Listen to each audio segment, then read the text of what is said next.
Hey Google, turn on dining light. Got it. Turning the dining light on. Alright guys, welcome back again for the part 2 of this diecast review of Komatsu FT2511 model na nabili natin kay Sir PNC Vape and Collect by Sir Michael Vincent Ramos. Okay, so ito yung first purchase ko sa kanya, and itong item na to, again, hindi to nakapost sa wall niya o kaya sa shop niya. Nagtanong lang ako sa kanya ng mga hinahanap ko, and isa to sa mga suggestion niya. Okay, si Sir Michael Vincent Ramos, legit yan. Check niyo yung page nila, nagpo-post siya. Maraming item doon, maraming toys doon, as in marami talaga. So baka doon yung hinahanap nyo guys. Okay, so straightforward tayo dito sa forklift truck na to na Komatsu marking. Okay, so yan ang details niya. Dito sa front, this is a plastic. Ito tong tray na to, itong may forklift niya na to. Okay, so ito plastic din. Ang metal lang sa kanya yung hydraulics. May hydraulics doon. Meron din dito sa part na to.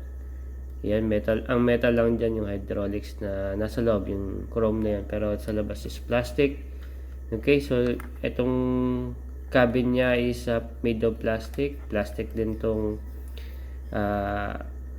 tawag dito, itong upuan niya, yung steering wheel, yung mga gears, cambio niya, plastic, dashboard, plastic.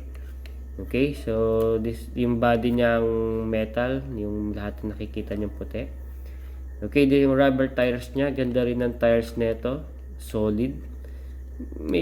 Medyo may katigasan pero ang ganda ng ano nito, ng rubber nito, ng toy na to. Okay, yung rim niya is plastic. Yan, all the way there. This part metal naman tong blue na to. Okay, metal din. Ito is plastic. Ito lang metal niya na ito. Itong part na to na white sa blue. Pero yung baba niya is plastic. Okay, so same on the other side. Sa ilalim, plastic din ang base niya.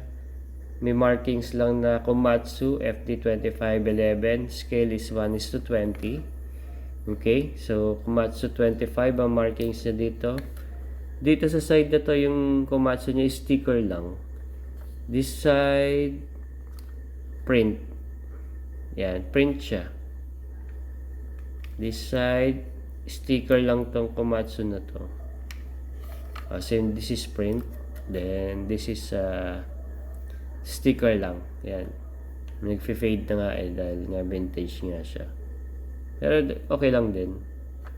Okay, so dito sa toy na to, wala siyang marking kung sinong make, no? Sinong maker o manufacturer. Pero this is licensed by Komatsu, rebrand ng Komatsu. Okay, so straightforward tayo sa functionality. This is a forklift truck, syempre. This load is na up and down. Ayan, ayan. May movement ng back and front. Yan, para pagka merong nililift dito na product o mga tawag dito, container o kaya mga nakapalit na items, kailangan niya itaas niya para di malaglag pagka tatakbo na siya. Okay, so dito sa harapan, eto nagagalaw tong ano niya, yung parang ipin niya na to, yung forklift, yung fork niya. Okay, so na-adjust siya. Plastic lang din to. Ang movement na ito, tatataas din to. Yan. Tataas yan. And meron pang isa, guys. This one. Na-expand yan. Na-extend pala. Yan. Yeah. Wait lang. Zoom out tayo. Yan. Yan. Yan ang full extend niya. Okay. So, itong hydraulics niya nung nakuha natin is loose na.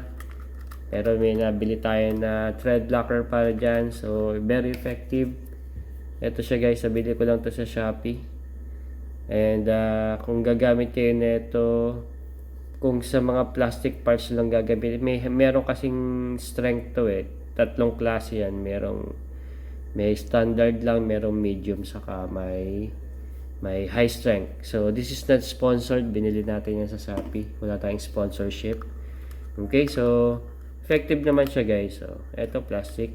Although high strength yung ginamit ko. Yun na kasi, kaya high strength yung binili ko. Meron din kasi tayo na lalagyan na toy na gano'n na sobrang bigat ng parts. Baka kung medium lang, baka hindi gumana. Okay, so yun yung full extent niya guys.